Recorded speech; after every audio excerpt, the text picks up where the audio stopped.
It's Wednesday, and that means it's time for our weekly legislative update. Tonight, we hear from the Democratic side of the aisle on recently passed election changes and a proposed immigration bill. Joining us now is Senator Priya Sundareshan and Representative Jennifer Pawlik. Good to have you both here. Thanks for joining us. Thanks for having us. Senator, we're going to start with you in this bill. I think you had a lot to do with this, so I want to get some of your impressions on the election changes that were made, because election changes were made and they weren't such good changes. Talk to us about this. Sure, yes. I think we found ourselves in this pickle this year because of the 2022 law that expanded the recount margin by which, close races would have to go into automatic recount.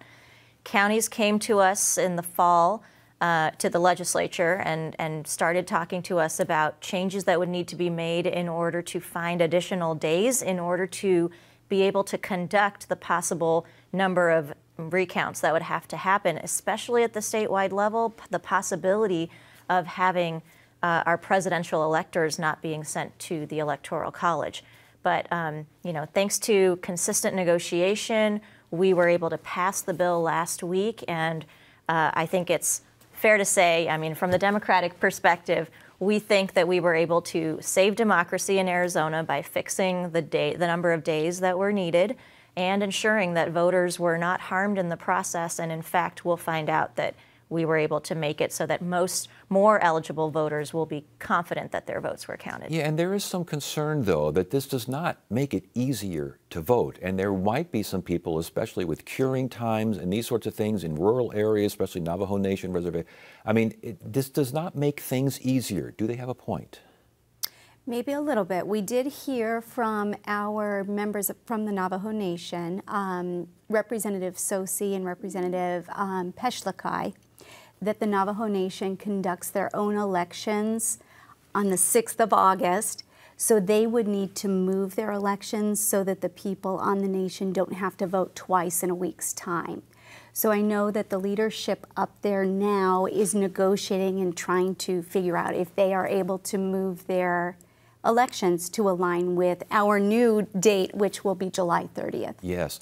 Signature verification was also involved in the negotiations and this new bill. And again, some folks were thinking, this doesn't sound necessarily like it's making it easier to vote. Your thoughts? So I think that was part of the negotiation process. Unfortunately, we were able to get it to a place where we felt comfortable that, yes, these signature verification guidelines were codified into statute, but these are signature verification provisions that were based on Secretary Hobbs' own signature guidelines, and we were clear to say that this should not be the basis for additional litigation to challenge additional voters' ballots. So on the whole, even with the change in the primary date and the change to the cure period, there were additional provisions that we got in there to make sure that voters had more access, that their eligible ballots could be counted, that they weren't going to be thrown out unnecessarily. Was there any talk about just rescinding the law and going back to the way it was? We certainly felt that that should have been part of the discussion. We were told from the outset that the majority was not willing to have that discussion. I think had we had that discussion, I think we might have had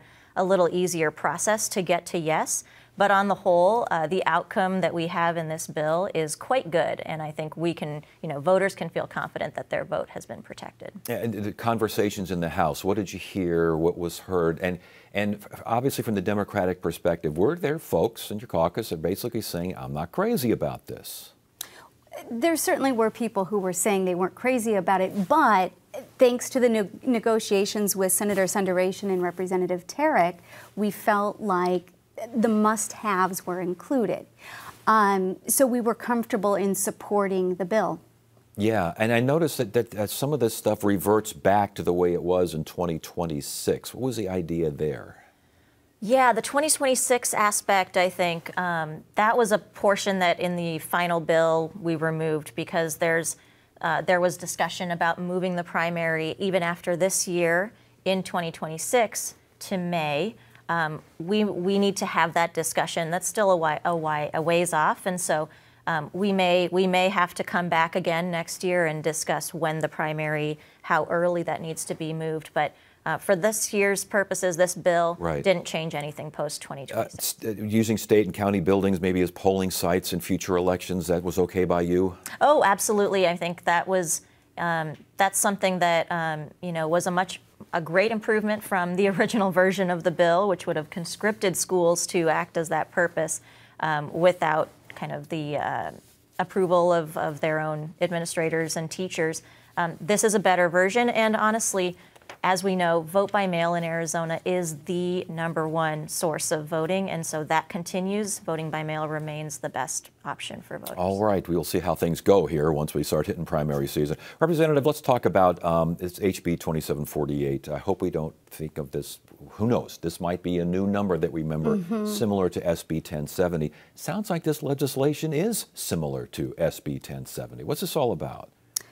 Well, it is very similar, and what I would like to say is I think that it's really a shame that in Congress that our Republicans blocked the bill from being passed, because immigration really is a federal issue, and it would be great to have a nationwide law rather than a patchwork of state-to-state laws. Right, but that's not happening, at least not right now. Not right now. And this basically says that immigration becomes a state law. Misdemeanors, felonies, it's all lined out here. It is, and my colleagues who serve on the committee are very concerned that it's unconstitutional, just like we saw with 1070 10 years ago. Yeah, Senator, what do you make of this? Is the governor, I doubt seriously if she's going to hold a parade and sign this thing. What's going on here? Yeah, I have to agree. Our Latino caucus has come out very strongly against this bill. It's a rerun of SB 1070. We saw what that did to Arizona communities. Even when that was going through, I was living here and worried about what I might have to be carrying at any time if I went running and needed to produce my papers somehow because of the color of my skin. And so it is even worse, however, than SB 1070 because right now, we already have the constitutionality of SB 1070 decided. It's unconstitutional.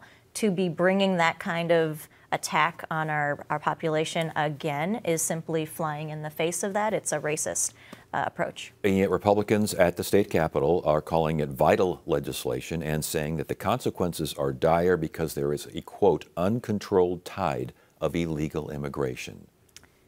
I think that is, they may try to justify it however they may, but this is a attack on people based on their skin color, right? This is potentially something that makes people live in fear for having to justify their existence in this country, and that's not what we should be standing for. Last word on this, Representative. I think Republicans would say it would be attack on people on their skin color. It would be attack on people who have gotten here by illegal purposes. How would you respond to that?